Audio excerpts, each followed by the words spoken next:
Welcome everyone to the Meadow and Hawk Collective.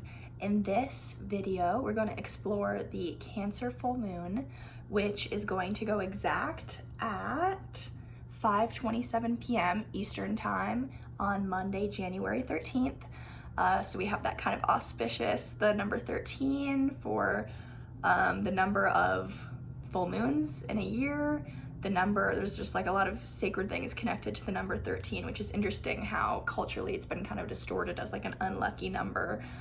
Then also on Monday, so on the moon's day. And so we have the sun in Capricorn, the moon in Cancer. And to kind of open up this circle, when I was kind of sitting with this lunation, I kind of was brought to mind, the quote kind of bubbled up into my consciousness that, let me pull it up so I don't like butcher it. When the power of love overcomes the love of power, the world will know peace. And apparently that's attributed to Jimi Hendrix, which I looked up his natal chart, and interestingly, he also has natally his moon in Cancer. And so that's just gonna kind of be our launching off point for this kind of exploration of this new moon, and that theme is gonna keep kind of coming up in this conversation that we're having together around kind of rethinking, restructuring power, aligning the personal will with the divine will, moving as a vehicle of love in the ways that that kind of enables greater personal and collective power by being seated in the self, which is ultimately love. And this discussion is already giving very much Pisces stellium in the 9th house vibes, which we have under this full moon. We have Venus, who is exalted in Pisces, and we'll get more into that in a second. And then we also have Saturn, Neptune, and the North Node, all in Pisces. So this full moon is a great time to kind of plumb those inner spiritual depths of the being, all the kind of nooks and crannies of our consciousness. The word kind of psychonaut comes to mind. And so if this full moon was a drug, I would have to say it's giving MDMA, which I don't know if I should share this, but my sister had an MDMA experience recently, and it was just even being in her presence, it was very powerful. Just that feeling of someone who's kind of more seated in the loving truth of who they are. And so this full moon it's interesting because there's a lot of points around this full moon, such as the planet Uranus, the kind of disruptor, the change bringer, the kind of like similar energy to the Hawaiian goddess Pele, kind of that like sacred disruption energy. And that planet is going to be at 23 degrees and 23 minutes of Taurus, and that kind of number 23, the 2 and the 3 adding up to a 5, which is this kind of change number, this number of instability and kind of like a turning point in some capacity. And then also with Pluto still at 1 degrees of Aquarius, kind of that like archetype of the storm. And so when I kind of feel into this full moon, it's easy to kind of spin out and focus on chaos in the external world. But it's kind of like there's an inward call, and there's kind of an invitation or an inquiry, like, will you answer the call? I don't know if this is an inner call. It's probably different for all of us here in the Meadow and Hawk Collective, but there's a need to meet some deeper part of the self that maybe isn't accessed all the time 24/7. And it can be kind of hard in this day and age where even in like the season of winter, it's kind of like time to get back to work and gotta immediately snap back into productivity. But with this full moon, it requires some amount of spaciousness, some kind of departure and some capacity from our everyday lives and our routines to kind of access the deeper medicine that I feel is kind of cradled within this full moon on January 13th. And so I also pulled up a song from Jimi Hendrix to kind of honor that initial quote that dropped in. And it's from the song Room Full of Mirrors. This is just some of the lyrics for just the first verse of the song. And it goes, "I used to live in a room full of mirrors. All I could see was me. Well, I take my spirit and I smash my mirrors. Now the whole world is here for me to see. I said the whole world is here for me to see. Now I am searching for my love to be." Hey. So maybe listen to that song. The message will be more powerful when he's singing it and I'm not speaking it. But yeah, just that concept of a world or a room specifically. And so I pulled, to kind of weave this together, I pulled an archetype for us, which was the vow. And I'm gonna come back to that initial discussion around will, and then we're gonna kind of dive into more of the lyrics that I just said around this room full of mirrors. Okay, and so under this full moon and for the next few months, the planet Mars, which is kind of that traditional masculine will, is in the sign of Cancer, where it is fallen. And so this kind of can bring up some themes in our personal lives around frustration, specifically around the will and asserting the will and making things happen, and kind of being that pioneer energy, that kind of like forging the path, blazing ahead, making the world is like kind of putty that you can just kind of mold to your personal will. And it's frustrated because it's in Cancer, and that's kind of intentional. It's a point in Cancer's mythological archetypal journey, and then also the journey of Mars through the signs, that it's normal to kind of have insecurity or feeling like the will is thwarted come up, because it's kind of like a refinement is happening, where when Mars enters Leo, it's able to lead from a more heart-filled place, because it's this energy of someone who has also experienced themselves as a vulnerable, fallible, mortal being. And so they're able to lead from this heart-centered, loving place within their consciousness. And then also we have Venus in Pisces, where it is exalted. So this is just like a beautiful time to soak up all that Venusian energy. And so what I was saying around personal will and aligning the personal will with the divine will, leading with love, seeing the power of love versus the love of power, is that there's a real message here around leaning into that more Venusian type of will with the vow of, I think of maybe like the Marsy equivalent of the vow as kind of like the declaration, as the kind of commandment, the law, the manifesto, versus the more Venusian, the softer, the vow. It's more of like, when I feel into that, it feels like a more like the energy of devotion,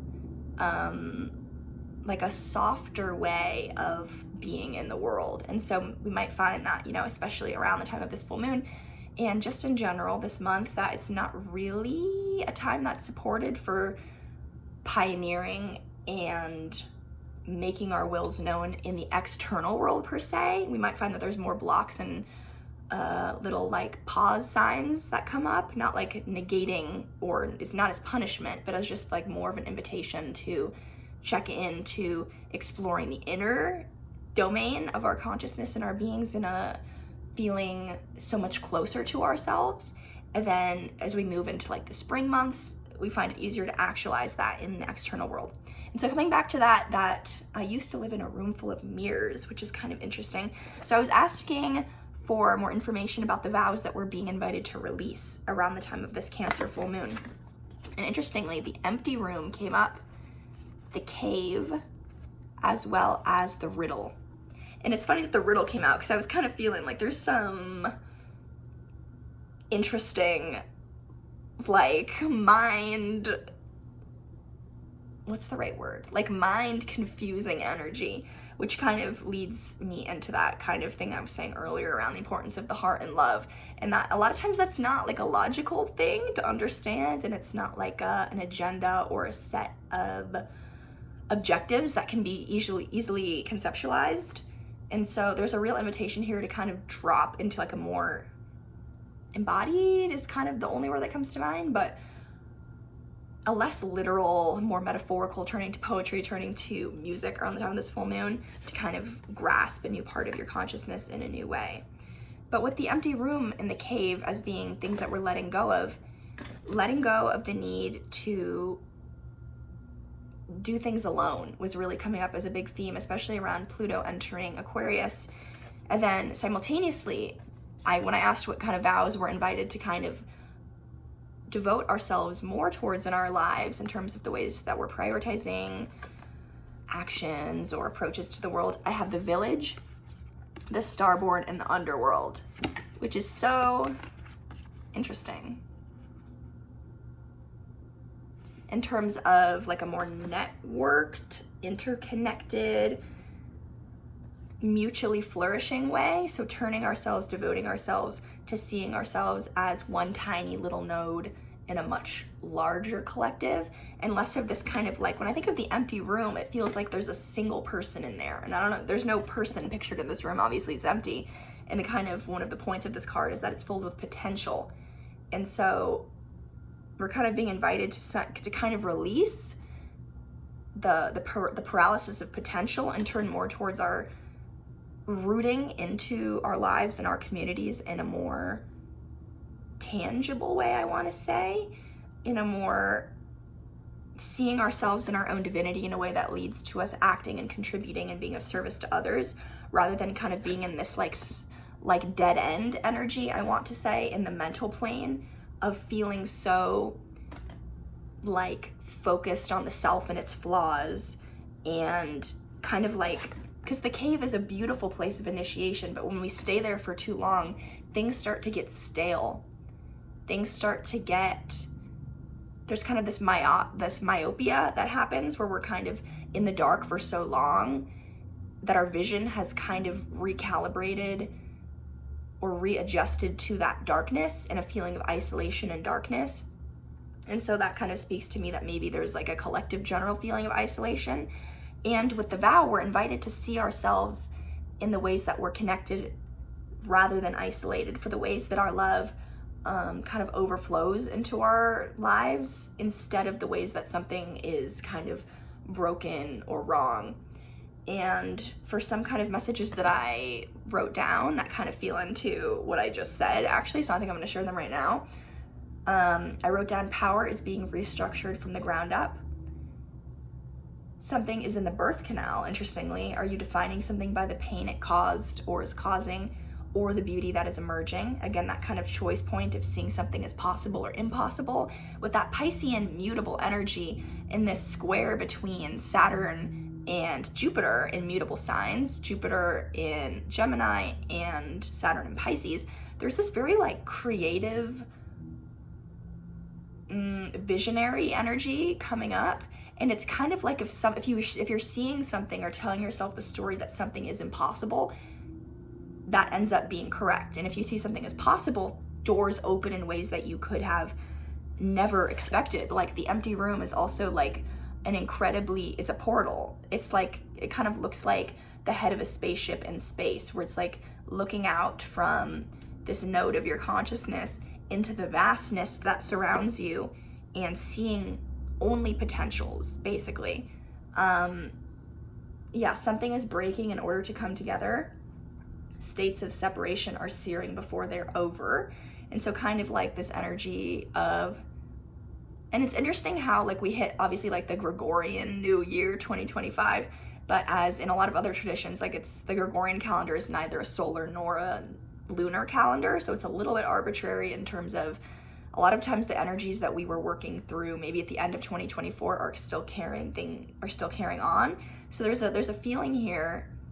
I think I brought up the myth of Sisyphus in a few videos ago, but there's like we're pushing something towards the end, and with the vow, it's becoming super loud, like with that Uranus at the 23, Pluto into Aquarius, like the old vows are crumbling. There's this feeling of like they're disintegrating. And if it's kind of the feeling of like the necessity of updating vows, like I'm thinking of a marriage where every so often it's good, I guess. It's a nice idea to come together and to question if the vow is working, or if it needs to be the terms of the expression of the vow. Maybe it's changing. So I think I'm gonna pull a singular, because I've been pulling so many tarot cards recently in these videos, and it's kind of hard to integrate it into a palatable, digestible message, especially in this age of, short form content. And I will say, I forgot to mention, I pulled two goddesses too. I asked for one, but two dropped out. Beautiful. We have Ayin with adaptability, and the goddess Uzume with humor.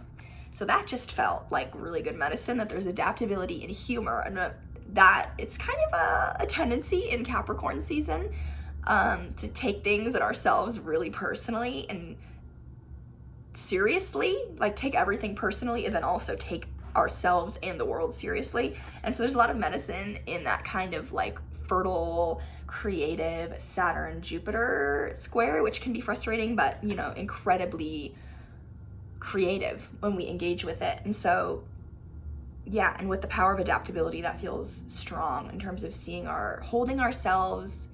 I was listening to this song and it was like, take nothing personally, least of all yourself. And that feels good around the time of this full moon, to kind of hold our stories and the self-beliefs and the narratives loosely, leave room for magic that you aren't expecting to come in, and then also just like the general medicine of laughter at this time. Okay.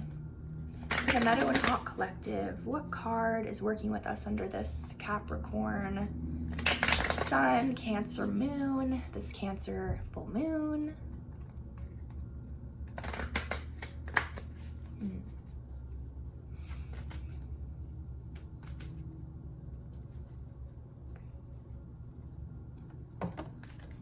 Okay, right on time. I pulled the Tower. Yes, very much that like Pluto at 1 degree of Aquarius. And I feel like when I was looking at some of like Jimi Hendrix's discography, is that a word, discography? Yeah, his like music, because I'm not super familiar with him as an artist. There was a song about something like a watchtower, so that could also be a good song to listen to. Just from this watchtower, we have an expanded perspective, but when we're in it, there's no room for that perspective, because it's like this moment of heightened emotion and like an appearance of chaos or disaster or crisis. But in order to reach new ground, we need to be leveled in some capacity, which is kind of a paradox, that in order to expand in some capacity, there's a contraction that's necessary. That reminds me of that like birth canal metaphor that I used, of especially with, you know, a lot of points in this chart in Pisces and Aries, that kind of death to birth energy, that it's normal for a lot to be shaking off and shaking out at this time.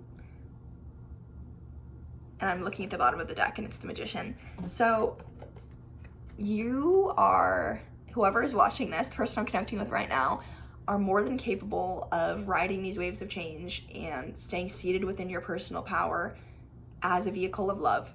And the ways that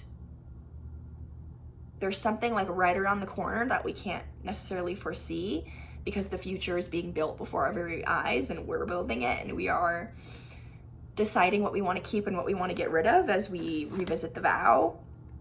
And we call on this essential adaptability, the Magician. But I just invite, if there's like a moment of like an extra spacious breath you can take, a moment of introspection, and in that introspection, not in like a stale cave way, but in the like feeling connected to everything in the personal experience kind of way, like feeling yourself as just a little node in this much wider, broader network. So thanks for tuning in to this video, sending you all so much love, and have a beautiful day.